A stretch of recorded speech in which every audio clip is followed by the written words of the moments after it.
Hello friends, मेरा नाम है वैभव और आप लोग देख रहे हैं करियर मित्रा के यूट्यूब चैनल को। दोस्तों, यूपी पीएससी आरओ एआरओ यानी कि समीक्षा अधिकारी, सहायक समीक्षा अधिकारी 2022 जिसकी वैकेंसी निकलेगी, जो मैंने आपको ऑलरेडी वीडियोस बनाए हुए हैं उसके ऊपर, तो उसको आप ज़रूर फॉलोअप करिएगा और उसमें देखिएगा आपको प्रिपरेशन कैसे करनी है। तो उसी क्रम में आज से हम लोग करंट अफेयर को स्टैटिक के साथ मिलाकर, ठीक है, जो भी इंपॉर्टेंट टॉपिक्स हैं उनको कवर करना स्टार्ट करेंगे। आज का हमारा ये टॉपिक राजा राम मोहन राय के बारे में है, जो कि आपका यूपी पीएससी आरओ एआरओ के लिए बहुत ज़्यादा इंपॉर्टेंट है। इसके अलावा जो अगर आप प्री 2023 की तैयारी कर रहे हैं पीसीएस की, तो उसमें भी ये बहुत ज़्यादा इंपॉर्टेंट टॉपिक है। सो आगे बढ़ें इससे पहले एक रिक्वेस्ट ज़रूर है कि आप लोग चैनल को सब्सक्राइब करें और इस वीडियो को ज़्यादा से ज़्यादा शेयर करिएगा। चाहे आप व्हाट्सएप पे कर सकते हैं, फेसबुक पे कर सकते हैं, या फिर इंस्टाग्राम, जिस भी सोशल मीडिया प्लेटफॉर्म पर आप अवेलेबल हैं, जिसको आप यूज़ करते हैं, तो वहाँ पर इस लिंक को ज़रूर शेयर करिएगा। सो आइए स्टार्ट करते हैं आज के अपने इस वीडियो को। बात करें राजा राम मोहन राय की, तो यहाँ पर एक काफ़ी इंपॉर्टेंट पॉइंट है जो आपको समझना चाहिए कि अगर हम आज के हिंदुस्तान की बात करें या आज से 250 साल पहले के हिंदुस्तान की बात करें, तो ज़मीन आसमान का डिफरेंस था। 250 साल पहले लोग अंधविश्वास में एकदम लिप्त थे। हिंदुस्तान हिंदुस्तान कहाँ था, मतलब एक गुलामी की ज़िंदगी हम लोग जी रहे थे। हमारा देश गुलाम था, ठीक है, अंग्रेज़ों के अधीन हम लोग हुआ करते थे। और उस पर भी जो धर्म था वो बहुत प्रिवेलेंट था, मतलब समाज का एक तबका जो अपर क्लास में था, जो कि ब्राह्मणवादी था, ठीक है, उसका थॉट प्रोसेस ये था कि नीचे के सारे समाज को दबा के रखा जाए। इसी क्रम में हमारा समाज आगे बढ़ रहा था। उस टाइम पर उस अंधविश्वास को दूर करने वाले जो मेन पर्सनैलिटीज़ थे, उसमें एक बहुत बड़ा कंट्रीब्यूशन है राजा राम मोहन राय का। और आई डोंट थिंक कि अगर किसी ने भी थोड़ी बहुत तैयारी करी है तो ऐसा हो ही नहीं सकता कि वो इनके बारे में कुछ ना जानता हो, ठीक है। सो अब ये राजा राम मोहन राय के बारे में बात करें तो इनकी 250वीं जयंती थी, यानी कि करंट अफेयर का ये पार्ट बन गया। That's why it is very important कि आपका जो अपकमिंग एग्जाम होगा, चाहे वो आरओ का हो या फिर आप प्री 2023 की तैयारी कर रहे हैं, दोनों के पॉइंट ऑफ व्यू से वेरी इंपॉर्टेंट, ठीक है। सो अब यहाँ पर सबसे पहले हम बात करते हैं इनकी एक लाइफ स्टोरी के बारे में कि एग्जैक्टली क्या कहाँ से चीज़ें स्टार्ट हुई। तो सबसे पहली चीज़ तो आपको ये समझना है कि इनका जो बर्थ हुआ था, ये इसको याद भी रखिएगा, 22 मई 1772 में, ठीक है, तकरीबन 250 साल पुराना, मतलब 250 साल पहले, ठीक है। सो 22 मई 2022 से लेके 22 मई 2023 तक ये पूरा जो एक साल है, इसको मतलब इनके जयंती के उपलक्ष्य में मनाएगा। कौन मनाएगा? ये संस्कृति मंत्रालय, इसकी तरफ से कार्यक्रम आयोजित करे जाएंगे इस पूरे एक साल में। रीज़न क्या है? इनकी जो बर्थ एनिवर्सरी है, जो जयंती है, उसको सेलिब्रेट करने के लिए ये पूरे इवेंट आयोजित करे जाएंगे। अब एग्जाम में जो पॉइंट आएगा वो ये आएगा कि कौन सा मंत्रालय कर रहा है, तो ये संस्कृति मंत्रालय आपको यहाँ पर याद रखना है। दूसरा इंपॉर्टेंट पॉइंट क्या है कि इन जो उद्घाटन समारोह हुआ, ये कहाँ पर हुआ? तो कलकत्ता के ये दो प्लेसेस हैं। एक है आपका राजा राम मोहन राय लाइब्रेरी फाउंडेशन, जो कि साल्ट लेक पर है, और दूसरा साइंस सिटी ऑडिटोरियम। इन दो जगह पर ये इवेंट पूरे आयोजित करे गए। अब इनकी बेसिक इन्फॉर्मेशन, इनकी लाइफ हिस्ट्री के बारे में देखें, काफ़ी इंपॉर्टेंट है। अभी हमने देखा इनका बर्थ कब हुआ था, 22 मई 1772 को, राधा नगर गांव, ये ज़रूर याद रखिएगा, ठीक है, हुगली में था। और मतलब ब्रिटिश ईस्ट इंडिया कंपनी के अधीन जब हिंदुस्तान था, तो उस टाइम पर जो बंगाल प्रेसिडेंसी थी उसके अंडर ये आता था।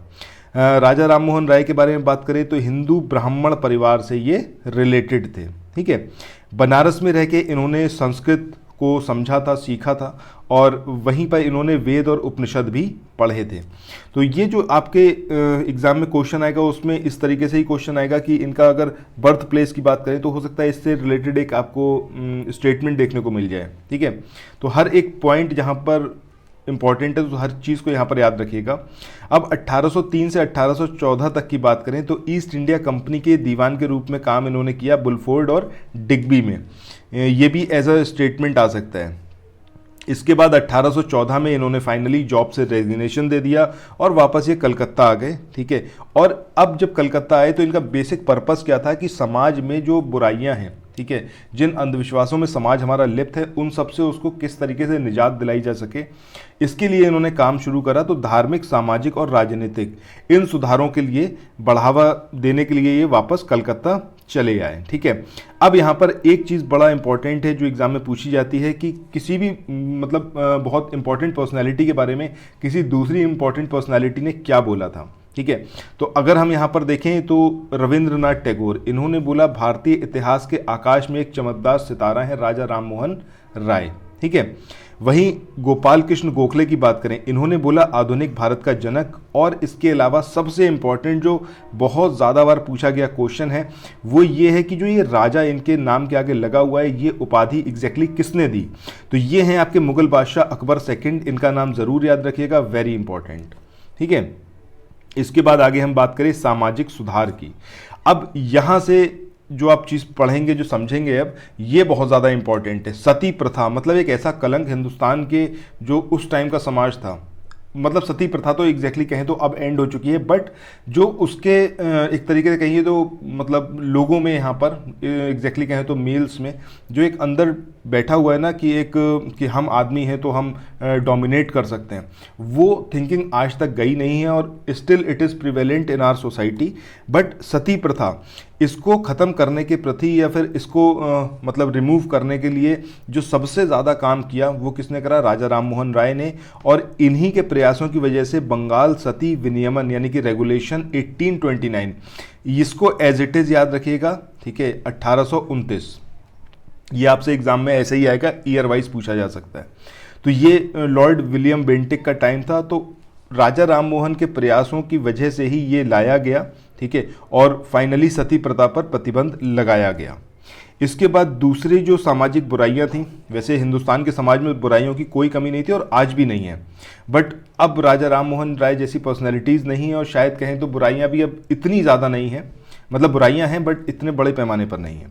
उस टाइम पर बहुविवाह, बाल विवाह, जाति व्यवस्था, ये सारी चीज़ें थी। छुआछूत तो आज भी आप देखें तो हिंदुस्तान के गांव में आज भी है।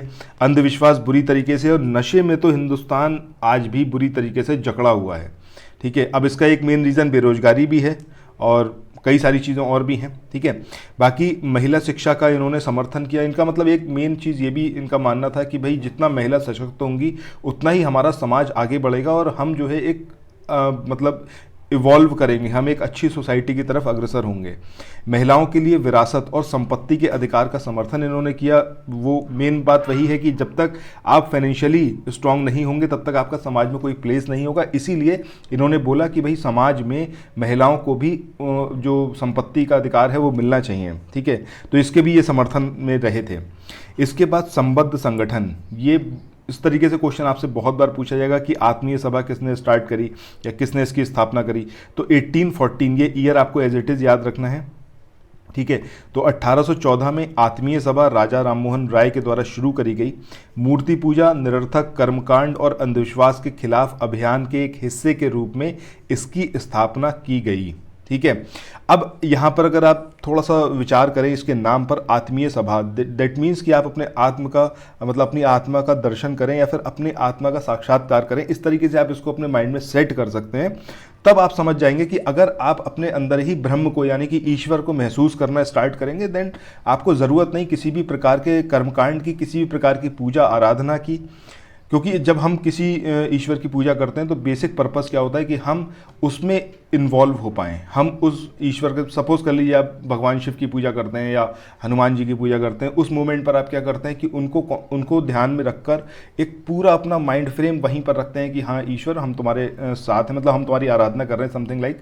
तो अगर ये चीज़ आप अपने अंदर डेवलप कर लें तो आपको उस मूर्ति की ज़रूरत नहीं है, क्योंकि ऑब्वियसली ये जो मूर्तियां हैं या जो ईश्वर के आप प्रतिरूप देखते हैं, ये सारे प्रतिरूप बनाए तो इंसान ने हैं, ठीक है। ऐसा तो है नहीं कि भगवान खुद आए थे, उन्होंने बताया कि देखो ये मेरी शक्ल है, इसकी तुम पूजा करो। तो ये सब ह्यूमन इमेजिनेशन है जिसको हम देखते हैं, जिसकी हम आराधना करते हैं। पर्पस वही है कि हम ईश्वर में विलीन हो पाएँ, ठीक है, मतलब हम ईश्वर के अंदर खो पाएँ, हम उसको समझ पाएँ। सो यहाँ आत्मीय सभा को स्टार्ट करने का यही एक मतलब आप समझ सकते हैं कि पर्पस था कि आप अपने आप से साक्षात कर पाएँ जितने भी ये कर्मकांड हैं। क्योंकि उस टाइम पर क्या, अगर आज भी हम कहें तो जो पंडित होते हैं जो पूजा पाठ कराते हैं, ये मतलब 99% तो मुझे नहीं लगता कि ये कुछ जानते हैं, बट कुछ मंत्र जानते हैं जिसको भी बोलते हैं। उसके बाद ये एक तरीके का मतलब कई सारी चीज़ें हैं जो मतलब नॉन रियलिस्टिक हैं, ठीक है। लॉजिकल अगर आप सोचेंगे तो कुछ भी है नहीं, बट वो आपको विश्वास दिलाते हैं। मतलब अंधविश्वास में कहीं ना कहीं आज भी हम लोग लिप्त हैं, ठीक है। बहरहाल आत्मीय सभा की हम बात कर रहे थे 1814 की, ये आपको याद रखना है। इसके बाद कलकत्ता यूनिटेरियन एसोसिएशन, ठीक है, कलकत्ता यूनिटेरियन एसोसिएशन, इसका आपको याद रखना है ईयर 1821। इसके बाद ब्रह्म समाज, वेरी इंपॉर्टेंट और कई बार पूछा गया है। पहले इसका नाम ब्रह्म सभा था, बाद में इसका ब्रह्म समाज हो गया, ये परिवर्तित नाम था। 1828 इसका ईयर ऑफ फॉर्मेशन है, तो ये आपको साल याद रखना है। इसके बाद बात आती है आपकी एंग्लो हिंदू कॉलेज की, ठीक है। तो 1822 इसमें वोल्टेयर के दर्शन तथा यांत्रिकी यानी कि मैकेनिक्स की शिक्षा दी गई थी। तो ये एग्जैक्टली इसको याद रखना है आपको कि जो एंग्लो हिंदू कॉलेज था इसका बेसिक पर्पस क्या था। अगर आप यहाँ पर दो चीज़ें देखेंगे, एक तो फिलॉसफी की बात हो रही है और वो भी वेस्टर्न फिलॉसफी यानी कि वोल्टेयर की, और दूसरा यहाँ पर मैकेनिक्स की बात हो रही है यानी कि हम जा रहे हैं साइंस की तरफ, ठीक है। उस टाइम पर इंडियन सोसाइटी में बात करें तो यहाँ पर मेनली फोकस ये रहता था कि हम लोग ईश्वर पर ध्यान दें, मतलब हम एक दूसरी दुनिया में जीना चाहते थे। हम इस फिजिकल वर्ल्ड में जहाँ पर हम जी रहे हैं, जहाँ पर हमें चीज़ें अपने आप को अवेल करवानी है, हमें अपनी लाइफ जीनी है, उसको हम थोड़ा सा ना कंसिडर करते हुए हम एक दूसरी दुनिया में, मतलब जो हमारी मृत्यु के बाद की है, ठीक है, उस दुनिया में हम खोने के लिए कोशिश करते थे। तो यहाँ पर इसका नाम अगर आप देखेंगे तो एंग्लो हिंदू स्कूल यानी कि हिंदू शिक्षा भी यहाँ पर मिलती थी। इसके साथ ही ब्रिटिश यानी कि या फिर कहें तो वेस्टर्न एजुकेशन या वेस्टर्न थॉट्स जो हैं इसको भी यहाँ पर सपोर्ट करा गया। तो इस तरीके से आप इसको एक बार देख लेंगे तो फिर आप भूलेंगे नहीं, ठीक है। मतलब अगर आएगा एग्जाम में तो आप समझ जाएंगे कि नाम से ही आप इंटरलिंक कर पाएंगे। इसके बाद वेदांत कॉलेज की बात करें, ठीक है, 1825। देखिए ईयर आगे पीछे हैं तो उसका आप ज़्यादा कंसिडरेशन मत लीजिएगा, बट बाकी सब यहाँ पर एकदम ओके है, ठीक है। 1825 वेदांत कॉलेज भारतीय शिक्षा के साथ पश्चिमी सामाजिक और भौतिक विज्ञान ये भी यहाँ पर पढ़ाया जाता था। अभी जो हमने बात करी, अब देखिए यहाँ पर वेदांत कॉलेज है तो ऑब्वियस सी बात है कि इंडियन जो सिस्टम रहा है एजुकेशन का वो तो यहाँ पर होगा ही होगा, तो भारतीय शिक्षा पढ़ाई जाएगी। अब Raja Ram Mohan Roy he was very influenced by the western thoughts, या फिर हम कहें तो उनका जो लाइफ स्टाइल था उससे बहुत ज़्यादा प्रभावित थे, तो यहाँ पर वेस्टर्न शिक्षा भी होगी। तो ये जो भौतिक विज्ञान है ये सारी चीज़ें भी पढ़ाई जाती थी। इसके बाद नेक्स्ट 1817, ये भी आपको यहाँ पर ईयर याद रखना है, हिंदू कॉलेज। इसकी स्थापना में डेविड हरे के प्रयासों का समर्थन किया, यानी कि हिंदू कॉलेज का इस्टेब्लिशमेंट जो डेविड हरे कर रहे थे तो उसको इन्होंने यहाँ पर सपोर्ट किया था। इसके बाद लेखन के क्षेत्र में अगर हम योगदान की बात करें, वेरी वेरी इंपॉर्टेंट, यहाँ से भी क्वेश्चन बनता है। अब 1803 में ये इनकी पहली बुक थी जो इन्होंने लिखी, इसका नाम क्या था, तुहफत उल मुवाहिद्दीन, ठीक है, तुहफत उल मुवाहिद्दीन यानी कि ईश्वर के लिए उपहार, समथिंग इस तरीके से इसका कुछ मतलब है, ठीक है। तो ये इनकी पहली बुक थी जो इन्होंने लिखी। इसके अलावा एकेश्वरवादियों को उपहार और वेदों और 5 उपनिषदों का बंगाली में अनुवाद इन्होंने किया, ठीक है। कब? 1809 में। तो 1803 के 6 साल बाद ये दूसरी इनकी कृति थी, ठीक है, जिसका नाम क्या था, एकेश्वरवादियों को उपहार। इसके अलावा इन्होंने वेदों और 5 उपनिषदों का बंगाली में अनुवाद किया ताकि वो इस विश्वास का समर्थन कर पाएँ कि जो प्राचीन हिंदू ग्रंथ हैं वो भी एकेश्वरवाद का समर्थन करते हैं। तो आपसे जब एग्ज़ाम में आएगा तो इस तरीके से आ सकता है राजा राम मोहन राय की पर्सनैलिटी के बारे में कि वो सपोर्ट करते थे एकेश्वरवाद का या फिर नहीं करते थे, ठीक है। तो आपको यहाँ पर ये चीज़ याद रखनी है कि वो सपोर्ट करते थे। इसके बाद 1821 की बात करें, ये बात हो रही है यहाँ पर संवाद कॉमेडी की, जो कि बंगाली में पब्लिश होती थी और वीकली न्यूज़पेपर था ये, ठीक है। 1821 की बात करें, ब्राह्मणवादी पत्रिका, ये इनके द्वारा स्टार्ट करी गई। मिरातुल अखबार बहुत ज़्यादा इंपॉर्टेंट है, मिरातुल अकबर सॉरी, ठीक है, जो कि फ़ारसी में था। लैंग्वेज इसकी हमेशा याद रखिएगा फ़ारसी है, ना बंगाली ना हिंदी ना उर्दू, कुछ नहीं, फ़ारसी, ठीक है, जो कि एक वीकली मैगज़ीन थी।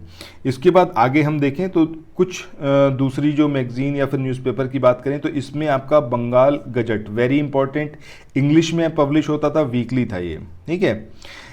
सो अब हम आखिरी पायदान पर पहुंच गए, इनके फिलोसफिकल थॉट्स की बात करते हैं या फिर इनके दार्शनिक प्रभाव की बात करते हैं। तो अभी हमने देखा था कि एकेश्वरवाद के जो आदर्श थे इनका ये समर्थन करते थे। तर्कवाद यानी कि लॉजिक पे बात करिए आप, ऐसे नहीं कि आपने कुछ कहा हम उसको मान ले, नहीं, आप तर्क करिए। तक आप तर्क नहीं करेंगे आप किसी रिजल्ट पर नहीं पहुंचेंगे, मतलब किसी ऐसे कॉन्क्लूजन पर नहीं पहुंचेंगे जो कि सच्चाई पर आधारित हो। इसके अलावा इन्होंने ये भी बोला था कि कोई भी संस्कृति हो, अगर उसमें कुछ रचनात्मक और बौद्धिक चीज़ें हैं तो भाई उनको हमें लेना चाहिए, अडॉप्ट करना चाहिए अपनी सोसाइटी में। इसके बाद नेक्स्ट और हमारा ये आखिरी जो चरण है वो है राजनीतिक और आर्थिक क्षेत्र में जो इन्होंने कार्य किया। तो यहाँ पर इन्होंने ये बोला कि भारतीय और यूरोपीय दोनों ही लोगों के लिए न्यायिक स्वतंत्रता वेरी इंपॉर्टेंट, मतलब न्यायिक समानता वेरी इंपॉर्टेंट, इक्वलिटी होनी चाहिए। इसके अलावा कार्यपालिका और जो न्यायपालिका है इन दोनों को अलग अलग होना चाहिए, इनको अलग किया जाए।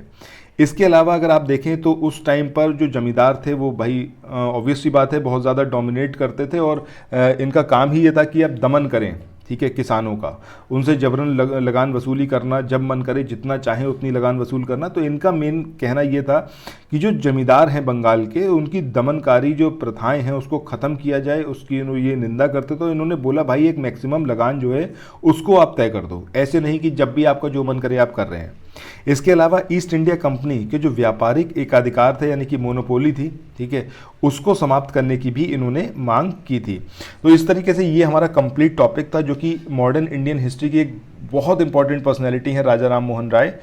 वो करंट अफेयर में इस तरीके से आए हैं क्योंकि इनकी 250वीं जयंती जो हमने अभी स्टार्टिंग में देखा उसको सेलिब्रेट कर रहे हैं संस्कृति मंत्रालय, ठीक है, मई 2022 से मई 2023 तक। ये एग्जैक्टली डेट नहीं आएगी बट आपको ये चीज़ याद होनी चाहिए।